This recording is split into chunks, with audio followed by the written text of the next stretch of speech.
You might have heard people say that you need to work smarter instead of working harder to produce more results. But you might be thinking like, how do I actually do that? I'm going to tell you to how to improve your ability to work smarter, because I think it boils down to the type of lifestyle you have been living. The first and foremost thing I want you to know is that you have to know that if you have no trouble in reading, then I want you to go ahead and read the book Deep Work. Click off this video. This will not have that much value to you if you just went and read the book instead. I'm telling you, because that book is golden for productivity. If you're not going to do that, I'll go over some of tips that are included in that book right now so that this video contains some amount of value.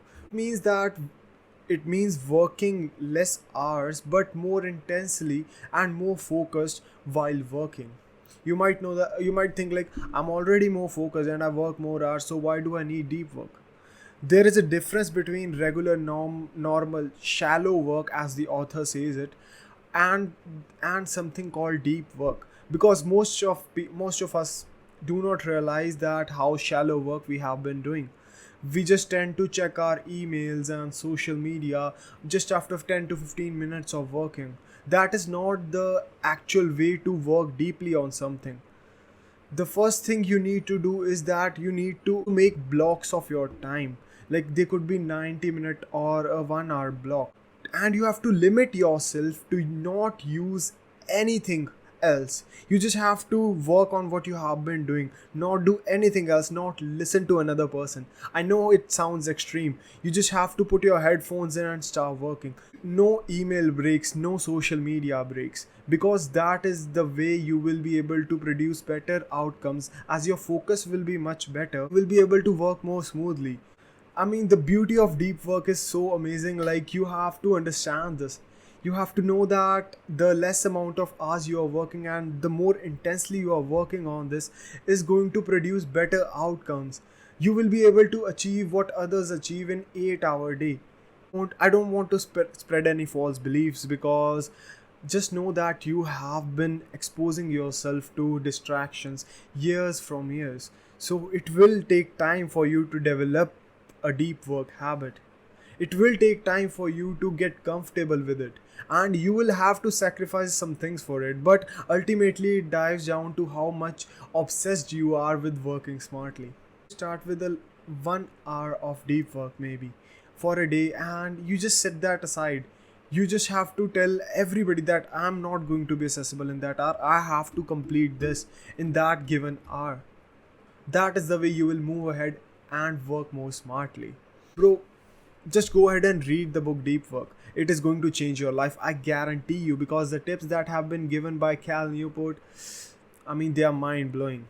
And the next thing I want you to focus is that you have to identify the things that are yielding the most amount of results. You have to know that all of the things that you are doing right now are not producing 100% of results. 80% of your results are due to the 20% of things you did in your past. This is called 80-20 rule and Pareto principle. Everybody knows that, but it is so important that I could not neglect it. I could not remove this from video. And if you I know it is difficult to find that 20%. So for example, if you are in school or college right now and you want to have a good grade and you want to have good grades in your semester, then solving previous year questions and going through your notes instead of reading your textbook line by line seems more productive, seems more priority based. That is how you identify the things that are going to give you the most return on investment, and the investment here is your time. You have to use it carefully, and you have to consider which things are going to give you the most bang for your time. Like, we used to have bang for buck, now it is bang for time. You have to ask yourself, which are the two most important things that I have to do. Those are the two things that are producing the most amount of results. Along with that, focus and concentration plays a major role in working smartly. You know why? Because I have been raised in India and I have met some people who have so amazing focus that they could do things in 15 minutes which took an average person to complete it in about 2 hours. And all it boils down to the amount of rest you have been getting. It obviously correlates with the amount of things you have been practicing on in your day, but it also depends on the rest you have been getting, the sleep you have been getting. And I know majority of college students and school students are not getting that much sleep. To put emphasis on this, sleeping 8 hours a night, which means allocating about 9 hours to bed, that is how you will surpass your friends. That is how you will be able to work smarter than others. If you focus on your sleep much better. I know for a fact that meditation will also help you to improve your focus. It will help you clear your mind, and it will obviously help you to not give into distractions. So that is also a pretty important thing right there. I think that is it for me today. Working smart is a skill that you have to cultivate, and just just try to read deep work, bro. It is going to change your life, I'm telling you. That is it for me today. We are all gonna make it.